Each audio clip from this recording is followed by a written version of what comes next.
also bring a riff into practice or a couple riffs that can kind of go together. We'll work on the structure of the song and how it will go, and if they're missing parts, we can kind of work on them together and kind of put our heads together to get something cool. We can kind of bounce our influences off each other. Yeah. And it's always the best songs that we write always come from when we're sitting in a room together and we're all really like into the song and just like have this creative flow state. That's it's always a lot of fun to like be a part of. That's a good way to put it. This band is, you know, its influences are primarily, I guess, Emo. Midwest emo. Yeah, like Sunday Real Estate, Thursday. Yeah. And that's not, I don't have a lot of experience with that kind of thing. Being the band's bass player, my parts come from very different places. He provides a very different and valuable perspective to the writing process. But one thing I find really interesting about the way Tunnels write songs is we'll almost completely flesh out the music first. We'll get the song done at one practice, and then at the next practice, you know, I'll have the vocal melody done, or even a few more practices after that. I'll sit down with it and hum along to it. Like I'll play it in the shower, and I'll kind of get an idea. I'll never have the lyrics done until like the week before I go to the studio. And I'll be singing like fake words on the stage all the time. Yeah. For dear life, went too far tonight. Like I'm writing a riff and I think to myself like, how could you put like drums to this? Like I'm perplexed by it, and Josh will have something in 30 seconds that's like amazing, and it's like, oh my god, like how did I think of that? Like, you know.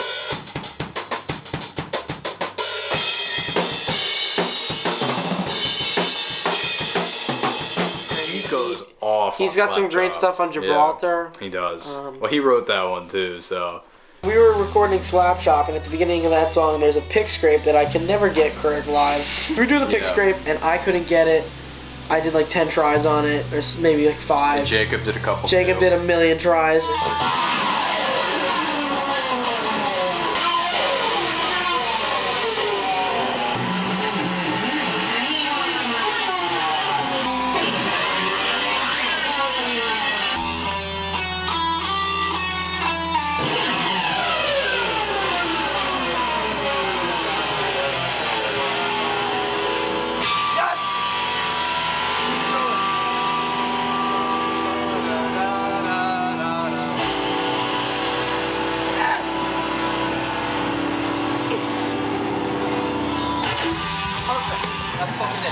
Okay, alright, and it took so long, and we finally got it. Alright, so let's talk a little bit about the history of Tunnels. When me and Jacob were born, we lived across the street from each other in the same neighborhood. So we had the same homeroom in 7th grade, and one time he brought a keyboard to school, and I thought that was really stupid.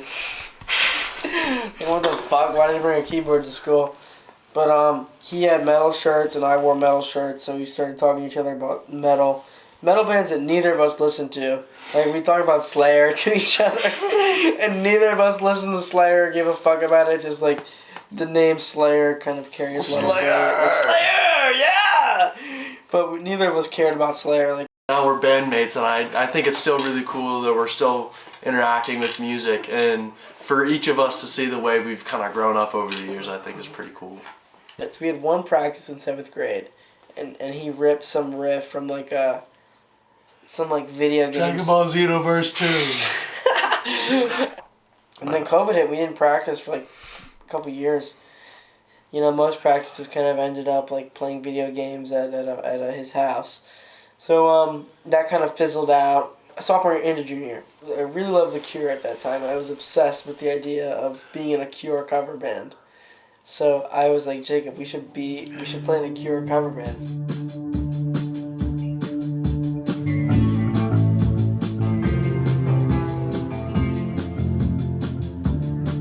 We found a few guys, you know, a ragtag group, really. A ragtag. It's a good way to put it. A ragtag group, you know, our buddy Ben. We forged like Ben. We basically forced him to learn how to play the drums.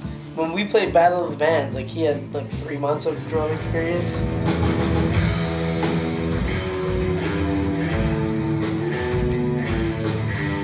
Jacob played the longest solo ever. It was awesome. You know, Eddie didn't know how to play keyboards. Like I had to At all. I had to show him like which buttons to press. Our buddy Matt played bass, and yeah. So after Battle of the Bands, like we didn't practice as much, and we just kind of stopped playing with each other.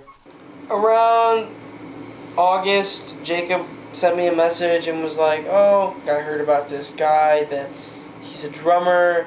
Yeah. We reached out to Josh, Boy, was it worth it. and we decided to get a practice going. All thanks to Craig, my drum teacher, who gave me Jacob's number. We needed a bass player, so I looked towards Nick, who was in a band that I play bass in, the Millstoners, and he sings and plays guitars and writes music for. It wasn't super like we're starting a band. The first time we played together, I didn't even know I was gonna be in the band. You know, Charlie and Jacob just want to audition this new drummer to see if he's got the chops. You know.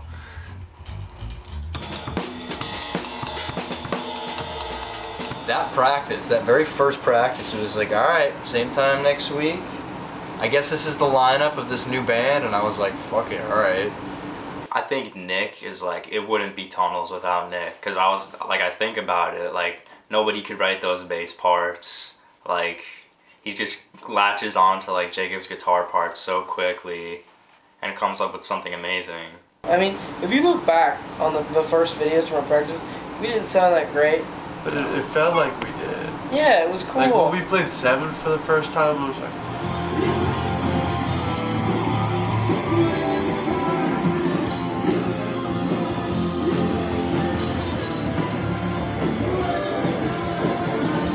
We learned a bunch of covers. You know, I brought "Lasting Forever" to the practice. Took off from there. We got "Dishwasher" in, and then we played Battle of the Bands. We had those 2 originals going.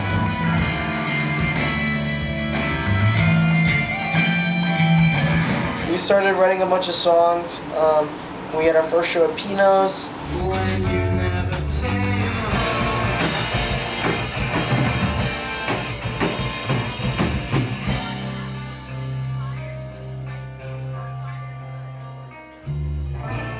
This one time, Nick couldn't play, we already had a show, so my good buddy John Moldy, who I knew from high school, he knew how to play bass, so he filled in. He learned the songs and he did a great job. He's filled in with us multiple times.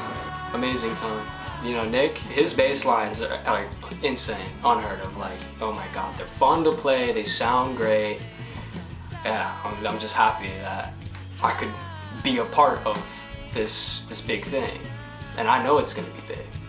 But the reception in that sense, it's all local. Yeah, like Jeremiah knows all the lyrics. Like how Jeremiah was incredibly. Yeah, I was watching them sing along, and I was just in awe. Like, wow. I'm like, damn, they really actually like this music.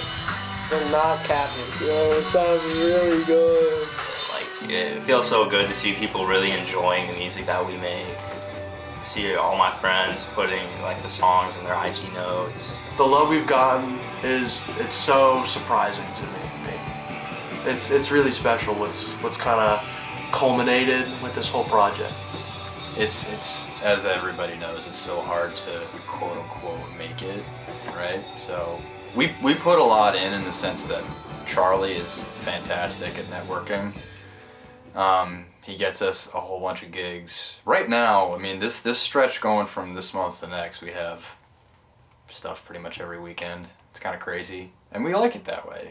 Like, I'm willing to put in as much work as it takes to make it a career, and we do. We do put a lot of work into the band, and like with the social media marketing and trying to write as good songs as we can, trying to play as many shows and plugging the Instagram and getting more fans. But I just think like it's such a 1 in a million chance that we ever make it. If we do blow up, as you so appropriately put it, we'll ride the wave, you know. I think we've got a solid chance if we get signed to maybe a small label. Hopefully, that'd be pretty cool. We had this conversation. If things are really working out, we'll drop out of school and we'll take a break from school for a while. Like if And tour. we're going on tour and that kind of thing, and like there's substantial money to be made in this, like At the time, I was like, man, I don't know about that. And I think I told him, no, I wouldn't. But now I'm like, yeah, I'd do that in a heartbeat. think we're gonna have a really good future. Like, I believed in us. We've been writing some new music that sounds really, really cool, really awesome. The only place we can go from here is up.